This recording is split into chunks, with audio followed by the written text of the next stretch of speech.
The inspiration does not stop on Sunrise Live this morning. We're full of it. By the time we're done with our show this morning, you should definitely be in a position to say, what can I do in my life to transform myself and, of course, the people around me as well. Welcome back to KTN Sunrise Live. We thank you for staying with us.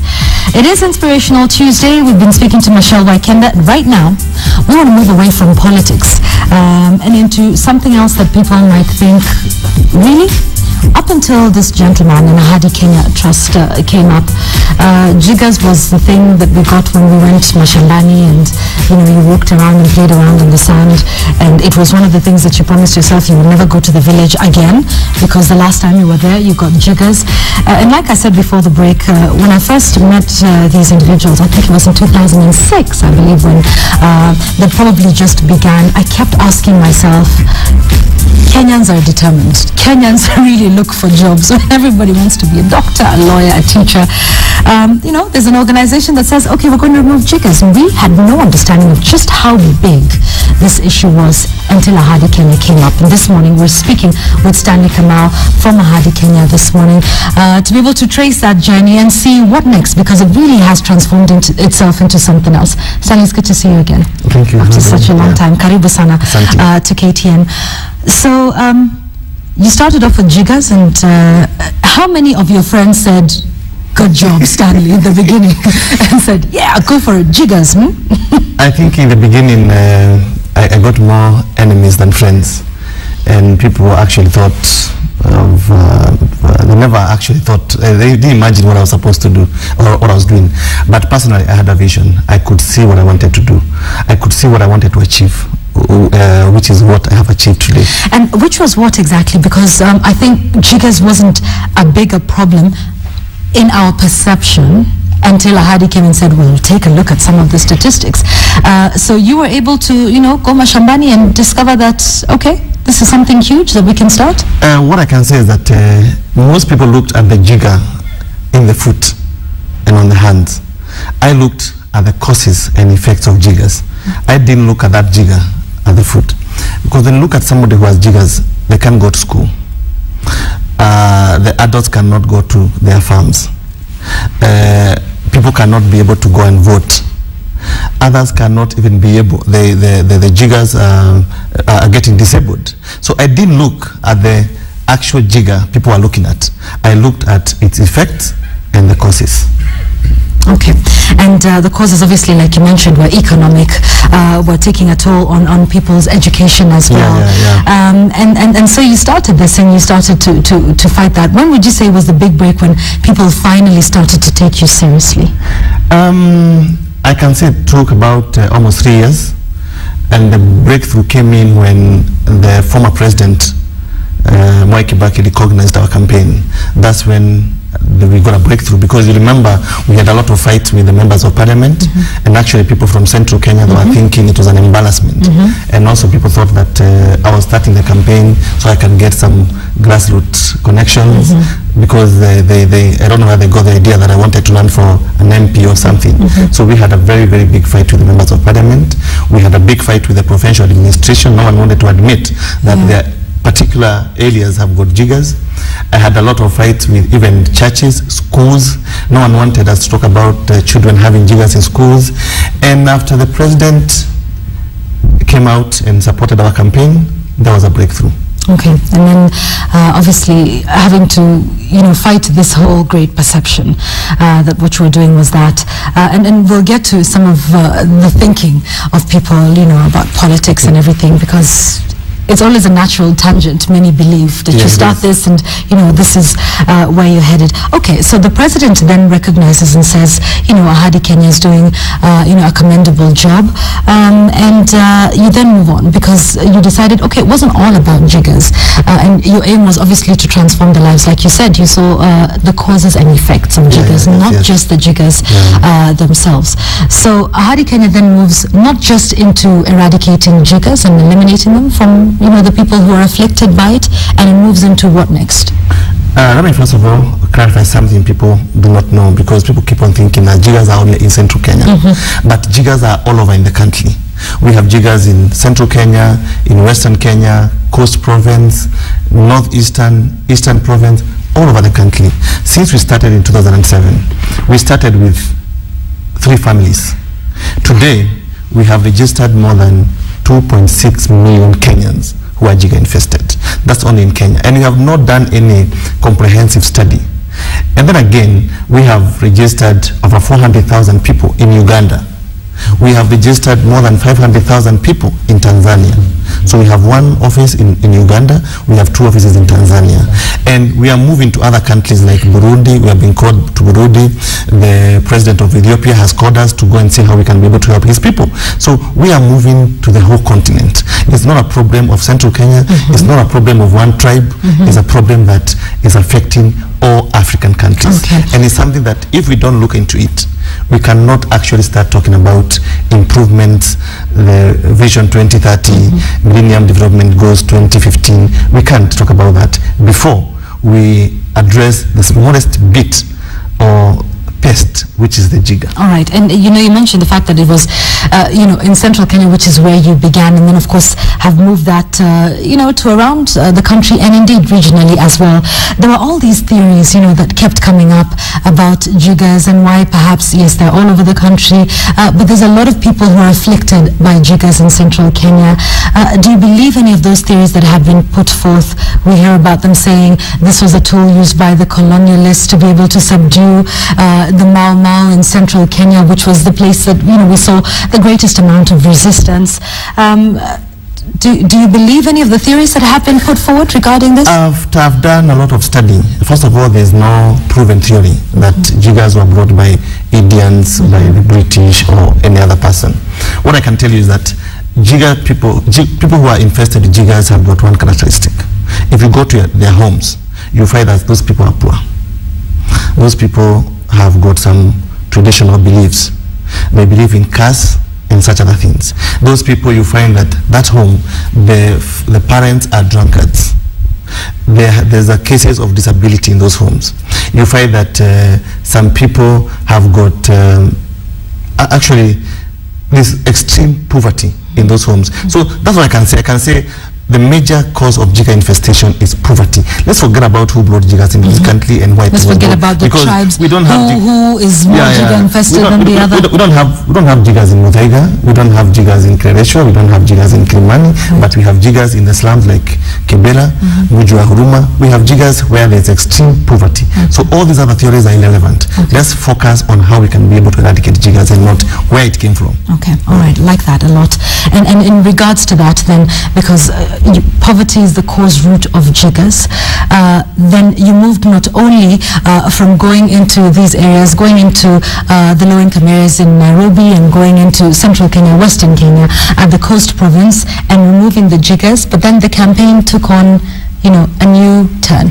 Just to explain how we normally work, and people normally they only see us removing the Jiga. Yes. What we do is that once we identify those people who are Jiga infested, we do what we call the intervention. It's where we treat them and fumigate their homes. From there, we go and do a lot of training. We train them on good hygiene. We go to schools where we form hygiene clubs in schools, and then we make sure that we empower those people. In Central Kenya, you see we have started banana planting projects. We have done a lot of rabbit farming. We have done beekeeping. We have done fish farming in Nyanza province. We are doing a lot of farming for these people so that we can be able to break the poverty cycle. Because when somebody is poor, first they cannot afford the simple sanitation material, even a single pin that costs less than 50 cents. They can't afford it. So when we empower people, let them have some income and food security. So we have been able to do that. And like now in Muranga, if you go, you find that those people who have started banana farming, they have already been able to open a bank account. I was very shocked when I went to their bank account and they found they had more money than even Ahadi. They had 1.2 million in their account. And that money they are using to be able to educate their children. And these children are the future of tomorrow. They are educating their children. They can buy a uniform for their children. They are able to now they can buy shoes. Yeah, for their children. Which will then prevent them from getting Jigas. And then they are able to even volunteer in Ahadi, Kenya. So what they are doing is that they are forming circles. And that's what I want to do, and that's what I want to see. Ahadi transforming their lives into. I want to see each and every community having circles that are engaged in farming and other livelihood projects. Okay. Not just talking about the jiggers. So when you talk about jiggers, I'm not talking about just that jigger because we see you just washing their feet. I'm talking about how we can be able to empower and change the mindset of the people of this country. Okay. And I think, as I keep on saying, the biggest jigger lies with the people who have the know-how, the people who cannot be able to help the poor people. Okay. Thus are the ones who have the biggest jigger. Okay. Let's not look at the jigger in the foot, right. the jigger in the head. Mind. Yeah. Okay, all right. Great stuff. We're talking with Stanley Kamau from Ahadi Kenya Trust, and we're talking about the issue of jiggers and saying that it's a lot bigger than just that particular organism in your foot, in your hands, and how this is a much bigger issue. And we're tracing the journey today from the beginning up until this moment. Any questions that you have, you can tweet us at KTN Kenya, at Yvonne Okwara. You can also send your tweets to at Ahadi Kenya. Yes, they are on Twitter, and we can definitely engage on this issue. Now, of course, as you begin your journey and as you begin to gain prominence, then a spotlight gets shined on you. But even before we get into, now how you have to adapt to that new status, let's talk about the brand ambassador, and that's Cecilia. From a beauty queen to putting on gloves and sitting there and washing people's feet. It's a very humbling experience, isn't it? You're washing somebody's feet. I imagine, you really have to humble yourself to be able to do that. The choice of having a brand ambassador and having a beauty pageant queen at that, how has that worked for you? Contrary to what most people think, Cecilia is actually the person who came to us to ask whether she can be able to head the project. Okay. And 2007, when I started the campaign, let me say, no one knew me at all. So it was very, very difficult for me to sell my idea to anybody. And that's one of the biggest problems that we have in this country. If you are not known, you cannot even be able to push any agenda in this country. So we had to use a face that is known, a face people can associate with. And you see, when you see a beauty talking about the beast, I think that was a very good idea for us to be able to sell our campaign. And then she was able to come out very passionately and talk about it. And she has actually helped us achieve what we've achieved today. It has become a full-time job for both you and Cecilia, would you say? What we have done, and this is where maybe the difference between our organization and other organizations, is that Ahadi Kenya, we all work on a voluntary basis. We are not paid to do our work. Really? We are not paid. Where our offices are my offices. We all work for Ahadi on a voluntary basis. No one is paid, even as we go into work. Okay. And we don't have any paid employees. We don't. We work on a voluntary basis. And that's what we have adopted to do. We don't have any, we don't ask for any operations cost from anyone. We believe in what we do, and we do as a part of giving back to the community. Okay. We don't do it as a business. I have my own businesses. She is working. She has a full-time job. But from Friday to Sunday, we commit ourselves to the campaign, and that's what we do full-time. Okay. But even then, you do receive funding, and we have a question here. Michael Wafula saying, let's talk about, your baby steps and the funding, initially for the campaigns, and how that has grown. Yes, you don't perhaps solicit for funds, but you do get funds. So let's talk about that. In any case, how you began, whether, it was Mzungu Dola, as people call it, or it was your own funds. What I can explain is that we don't have any donor for Ahadi. We rely on the Kenyan corporates. This is a Kenyan problem that will be solved by the Kenyan people. When we started before, when we were fighting with the members of parliament and everyone, we didn't get any funding even from corporates. And I can tell you, my directors and myself, we funded that campaign for 3 years without anybody putting a coin on it. We spent our own money, we sold our own cars, we sold our own properties to support the campaign. So we don't have any donor agencies, we don't have anybody who come from out to support our campaign. It's supported by Kenyan corporates. And so far I can say we're very, very happy because we have more than 90 Kenyan corporate bodies that support our campaign. In terms of CSR and also community work, and voluntary on a full-time basis. Okay, all right. And of course, there's the projects that you're able to do that, and I suppose that's done, in conjunction with the corporates that you have mentioned. So now you're empowering them. Do you think there'll ever come a time in this country when we are completely free of jiggers, and people are going to ask, if ever that time comes, what happens to you and the work that you do? Our ultimate goal is to empower Kenyans, is to eradicate poverty.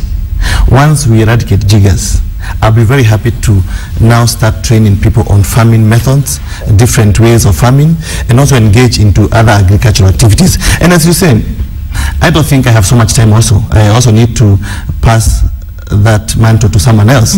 I think my goal is first of all to eradicate jiggers. Once they're eradicated and I've seen everybody is now back to their farms, the children are back to school, then I can retire peacefully and I say, at least I've changed somebody's life.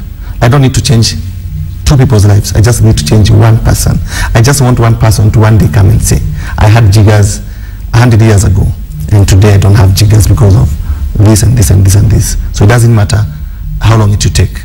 But what I know is that 1 person's life can be saved. It has been changed and it can be saved.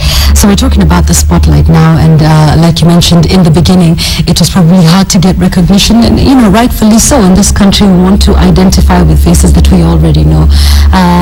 It may be good, it may be bad, but then of course you as well, jumped into the spotlight. I remember when we did that radio interview, and we had you and Cecilia, and I think we're all just looking at Cecilia doing that radio interview, and we're like, okay, this is one of the guys that she works with. But then of course with time, you also came to be in the spotlight, not just you as an individual, but Ahadi Kenya, like you mentioned, people in parliament saying, this is just a smear campaign against the people from our community or from our region. Have you been badly burned by some of the spotlight, that you've gotten? Have there been stories you've heard about yourself, read about yourself on the internet, on blogs, in the newspapers, and how were you able to handle that situation? What I've done is that I have one belief and I have one policy. If you don't like me, I treat you like an object. If you can't talk anything good about me, I don't care about you. I have people who care about me, who talk good about me, and those are the people I always consider as a human beings. So anyone else who talks nonsense about me, I don't care, and I don't think people should be concerned about those people. Did it ever hurt you, even just a little bit? I know, you gain thick skin, but, was there a time when you hear and see something about yourself and it gets to you? Because, I think most people get hurt because there's some truth about something. Okay. But if people come and say, no, he has bought this because he has been used jigger money or something, when I know it's not the truth, it doesn't bother me. If I knew it was the truth, maybe it would bother me. But as long as what you're saying is not the truth, I don't care about it. And again, I'm not doing this campaign for the people who can talk bad about me. I'm doing this campaign for the poor people. If the poor people can benefit, anybody else can just go to hell. I don't care about it, because I am doing this for the poor people.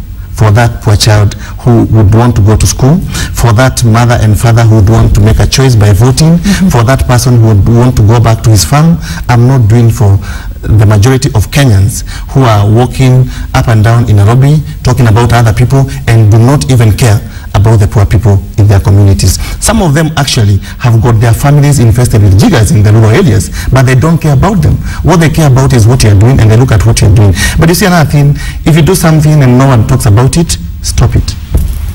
I like that. Okay, all right. And talking about you having political ambitions and perhaps using the whole jigger campaign to prop yourself up, is this in the cards for you, Stanley? I keep on saying, why do people get into politics? To serve the people. I'm one of the major advocates to have politicians as volunteers. MPs, senators, governors, to volunteer their services for the people. Because if you are going to tell people that you are going to work for them, then why can't you do something that voluntarily? You don't need to be paid to do work for the community. You can volunteer your services, but you can get maybe some allowances for the work you're doing. So I can do, if I was to get into politics, is to do what? is to do what I do for the community. So if I'm able to use another platform to serve my people, I don't need to be in politics.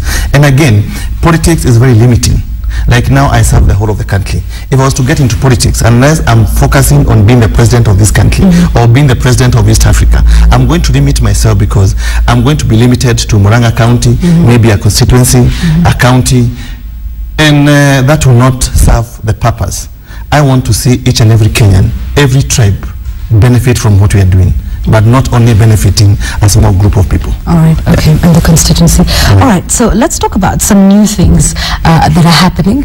We've talked about eliminating the jiggers and washing their feet and fumigating their homes. We've talked about starting projects for them so that they're economically empowered and don't end up going back, to the area in which you've just rescued them from.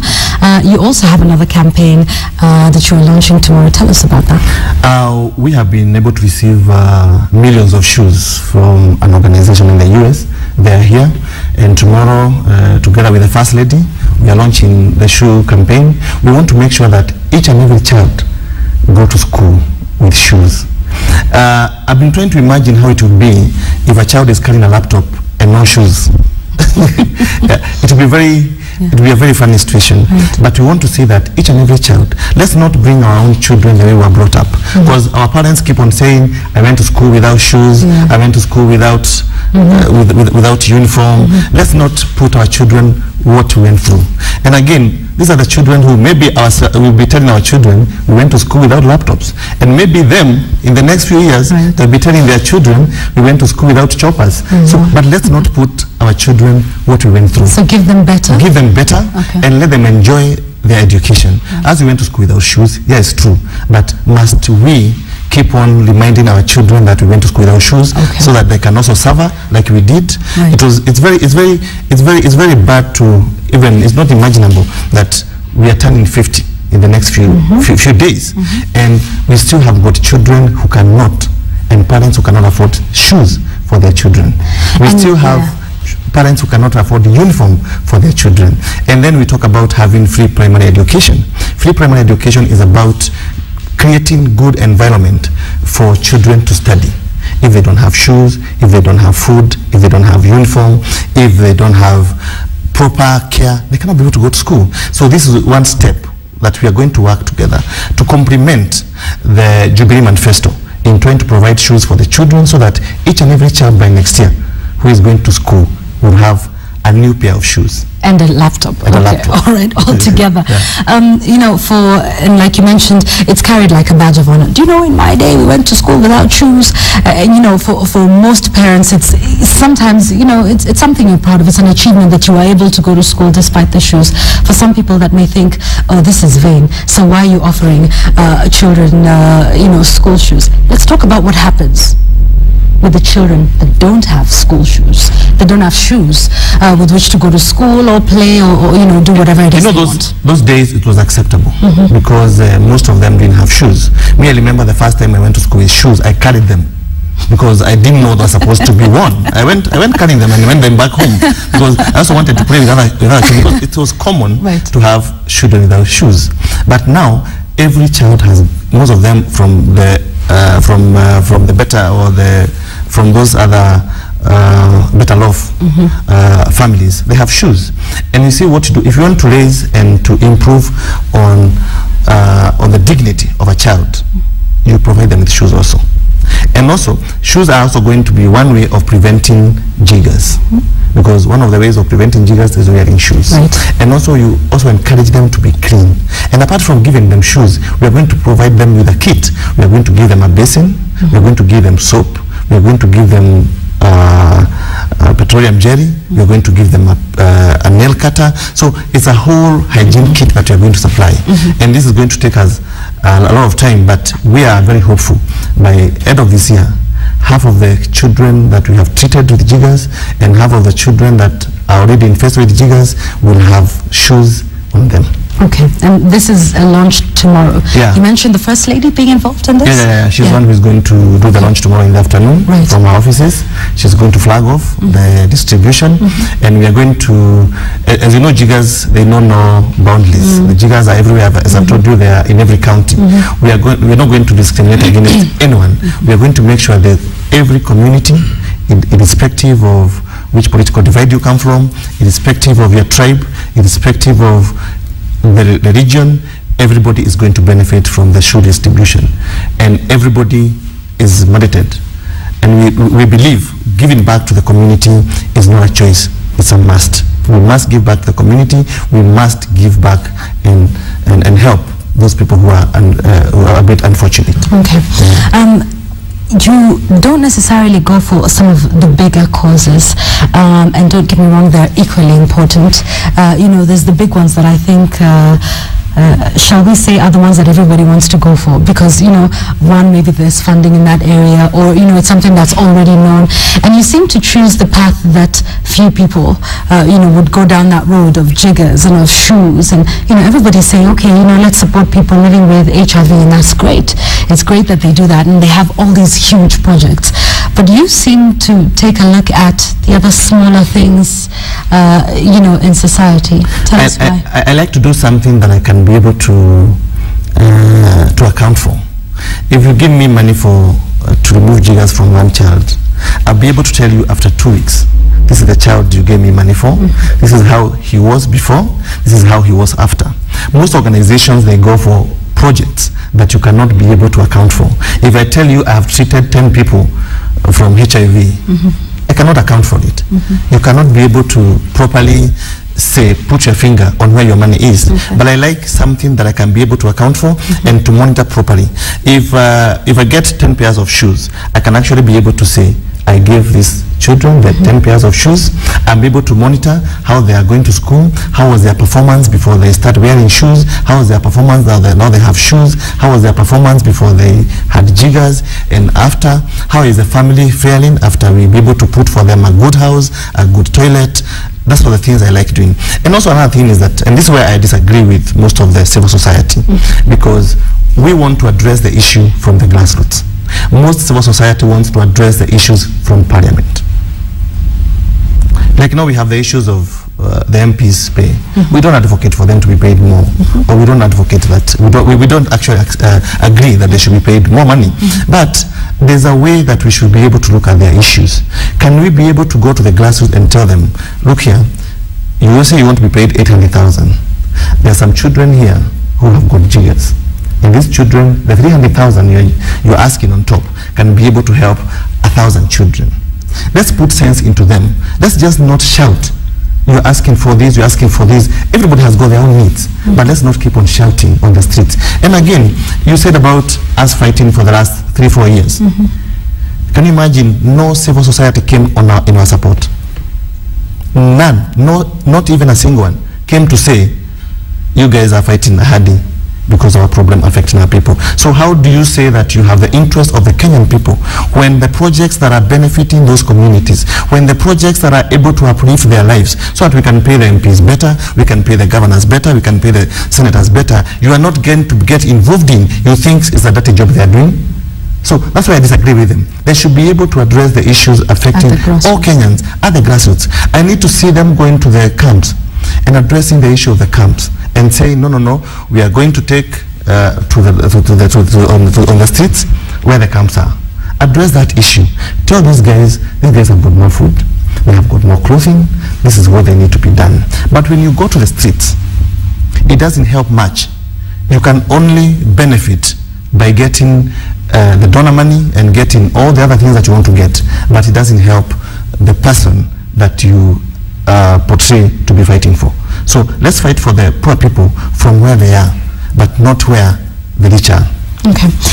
You've talked about a lot of projects that you have been able to start. Are you able to just put into perspective the impact of the work that you've had since 2007, some of the deliverables that I think people can identify with, a scorecard, if you like, and say, okay, since we started, we've been able to do 1, 2, 3. For the last 6 years, we have been able to fully treat and rehabilitate the people who could not walk and today are walking. 250,000 people who are not able to walk. Today, they're back to school and they're farmers. We have been able to supply a lot of shoes to schools. Most of the schools that we have been to, we have started hygiene clubs where we involve the teachers, we involve the community and the school community to be able to educate and talk about the hygiene. Of course, you have gotten a lot of out of awareness. Everybody now, about 95% of all Kenyans know about the Jiga infestation, and the stigma has actually come down. Right. It has significantly improved. So we don't have people now with the stigma. If we have a medical camp, people come out, talk about it. Was that hard in the beginning? It was very difficult even to, in the beginning, we would organize for a medical camp. And it's funny that most of members of parliament would go around at night paying those people that we have called not to come, giving them 50 bob and tell them not to leave their homes. We would even have some DCs who would go around with the government vehicles telling people not to come out because they went and poisoned their minds. They were saying, if you go out, you'll be seen on the TV. These guys are going to sell your videos, are going to sell your photos. If I was to sell the photos that I have for Jigas, I'll be a billionaire. But no one is interested in all those things. We only needed to help these people. So I can tell you, we have been able to rehabilitate a lot of people. Some people have already now gone back to their farms. And even last year, during the last year general election, I can tell you more than 200,000 people who could not even be able to vote in 2007. Last year, they voted. And now they are able to exercise their their basic rights. And also, another thing we have done is that we have been able to bring a lot of corporates, a lot of individuals, a lot of organizations on board. So we have many people who are now supporting our cause. Okay, all right. Just in closing, Stanley, the next 5 years, obviously the last 6 years, have been great, empowering the people. You're now launching the shoe campaign tomorrow with the First Lady of the country. Where do you see yourself in the next 5 years? In the next 5 years, personally, I'll be retired. That one I can tell you for sure, because we have an exit clause in our organization where you can only serve for so long, but I'll still be supporting any other community initiatives because I want also to do other things. I don't want to do one thing the whole of my life. But I can tell you for Ahadi Kenya, we'll be not talking about jiggers. It will not be about Ahadi Kenya for jiggers. It will be Ahadi Kenya for farming and for farmers. We want to make sure that each and every Kenyan is doing farming, is engaged in productive and things that can be able to give some income and food security. We don't want to see people hungry. We don't want to see people who cannot be able to go to school. And I'm very, very hopeful that in the next 5 years, all the children who are Jiga infested today will be free from jiggers and they'll be in school. And every child will be wearing a shoe, and every child will be able to go to school. Okay. My last question for you. How do you think this whole process has transformed you as a person from when you began to date? I know there's a lot of people who call you Jiga man, and you say you're okay with that and you don't have a problem. But, on a personal level, would you say you've changed since you began this project? What I've done is that I've learned a lot of humanity. I've come to learn about people and how people think and what people perceive to be more important. And to me, I think the poor people are more important to me now than before. I think I started counting my blessings one by one. When you go to those families, you see they have not eaten for weeks, they cannot be able to hold a pen to write, they cannot be able to walk. You start thanking God. Every day you see that problem.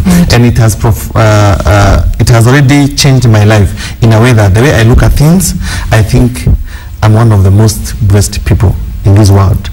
And people should always take that if you're able to wake up in the morning and have breakfast, you have blessings. And also that there are other people that have learned who don't care about others. There are people who life is about them and them alone. Anybody else is not important. So I've learned a lot of things, and I've learned on how to rely and call upon God for anything that you want to do. Some areas I've been to, I had never imagined I would be there. Some people I've met because of that very tiny small thing called a jigger. Very powerful people in the world. I never thought I'd be able to visit some areas. So I've learned that anything small can open doors anywhere. That's right. Thank you very much for joining us, and good luck with your launch of your brand new campaign tomorrow. It's always a pleasure talking to you. It's good to see you again. Stanley Kamau of Ahadi, Kenya.